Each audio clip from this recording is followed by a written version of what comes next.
दिल्ली की सर्द शाम, जब हवा में हल्की सी ठंडक घुली थी और आसमान पर सूरज की आखिरी किरणें धीरे धीरे मध्यम पड़ रही थी, एक छोटा सा कैफे शहर की हलचल से कुछ दूर स्थित था। वहां दो अजनबी मिले थे। राहुल, एक सफल व्यापारी जो अपने कॉलेज के दिनों से ही अपने सपनों की ओर बढ़ता आ रहा था, और नंदिनी, एक सादा सा जीवन जीने वाली लड़की जो किताबों के बीच खुद को खोकर हर दिन कुछ नया तलाशती थी। नंदिनी उस कैफे में अपने काम में व्यस्त थी जब राहुल एक किताब खरीदने के लिए वहां आया। राहुल ने नंदिनी से एक किताब के बारे में पूछा और नंदिनी ने उसे किताब की जानकारी दी। बातचीत के दौरान उनकी आंखों में जो पहली बार एक नजदीकी सी महसूस हुई, वह एक अजीब सा आकर्षण था जिसे नंदिनी ने पूरी तरह से नकारा नहीं किया। राहुल ने हल्के से मुस्कुराते हुए कहा, तुम्हारे चेहरे पर एक अजीब सी सादगी है नंदिनी। क्या तुम हमेशा इतनी ही मासूम रहती हो? राहुल का यह कहना नंदिनी के दिल को एक अजीब सी चुभन दे गया। ये पहली बार था जब उसने खुद को किसी के शब्दों में इतना समाहित महसूस किया। वह जानती थी कि राहुल के ये शब्द बस हवा में उड़े हुए नहीं थे, उनमें कुछ खास था, लेकिन वह अपनी भावनाओं को पहचानने के लिए तैयार नहीं थी। वो दिन एक नया मोड़ लाए और अगले कुछ दिनों में दोनों की मुलाकातें बढ़ने लगीं। एक दूसरे के बारे में धीरे धीरे और ज्यादा जानने का सिलसिला चल पड़ा। नंदिनी ने अपनी कविताओं के बारे में राहुल से बात की, जिनमें वह अपने दिल की सारी भावनाएं और विचार व्यक्त करती थी।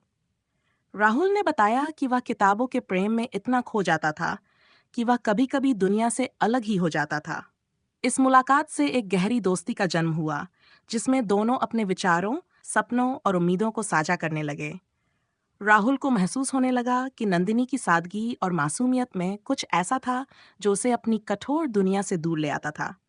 वह जानता था कि नंदिनी के बिना उसकी जिंदगी अधूरी है, परंतु उसके मन में एक डर था, क्या नंदिनी उसकी भावनाओं को समझ पाएगी? राहुल का इजहार। एक शाम जब दोनों एक कैफे में बैठे थे, राहुल ने आखिरकार अपने दिल की बात नंदिनी से कह दी। उसकी आंखों में हल्की सी घबराहट थी, लेकिन दिल में गहरी चाहत। उसने कहा, नंदिनी, तुम्हारे साथ बिताया हर पल मुझे ऐसा लगता है जैसे मैं खुद को खोज पा रहा हूँ।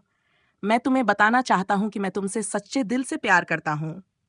क्या तुम भी मुझे अपने जीवन का हिस्सा बना सकोगी? नंदिनी की आंखों में सवाल थे और वह कुछ पल के लिए चुप हो गई। उसकी आंतरिक भावनाओं में उलझन थी। वह चाहती थी कि राहुल उसकी दुनिया का हिस्सा बने, लेकिन उसे डर था कि यह रिश्ता कहीं उन दोनों को जकड़ न दे और वह कुछ खो न दे। उसने धीरे से कहा, राहुल, मैं भी तुम्हें बहुत चाहती हूँ, लेकिन क्या तुम तैयार हो हमारे बीच की दुनिया और रिश्तों की जटिलताओं को समझने के लिए? राहुल ने नंदिनी के शब्दों को पूरी तरह से महसूस किया। उसने निश्चय किया कि चाहे जो हो, वह नंदिनी के साथ अपना भविष्य बनाने के लिए तैयार था। समस्याओं का सामना। राहुल और नंदिनी की प्रेम कहानी आसान नहीं थी।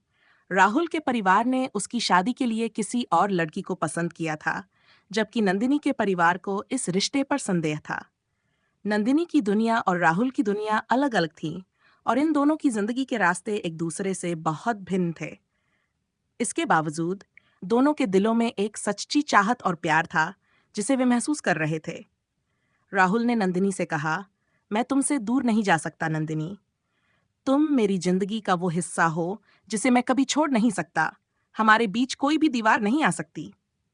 नंदिनी ने भी अपनी भावनाओं को स्वीकारा और कहा, राहुल, मैं जानती हूँ कि हमें बहुत सारी चुनौतियों का सामना करना होगा, लेकिन अगर तुम मेरा साथ दोगे, तो मैं इन सब का सामना कर सकती हूँ। अंतिम मिलन और खुशियों का आरंभ।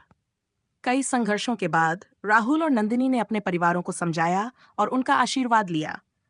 धीरे धीरे दोनों के परिवार इस रिश्ते को स्वीकार करने लगे। उन्होंने अपनी दुनिया को एक साथ जोड़ने का निर्णय लिया और विवाह के बंधन में बंध गए। विवाह के बाद भी उनका प्यार और दोस्ती पहले जैसे ही मजबूत रही। वे जानते थे कि जिंदगी में उतार चढ़ाव आएंगे, लेकिन उनका प्यार इन सब से कहीं ज्यादा मजबूत था।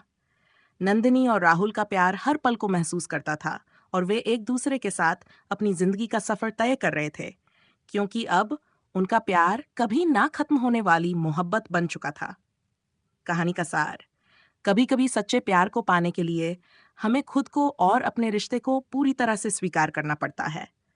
ये कहानी हमें ये सिखाती है कि सच्चा प्यार न केवल दिल से बल्कि आत्मा से भी महसूस किया जाता है, और जब दो लोग एक दूसरे के लिए तैयार होते हैं तो कोई भी दीवार उनके प्यार को रोक नहीं सकती।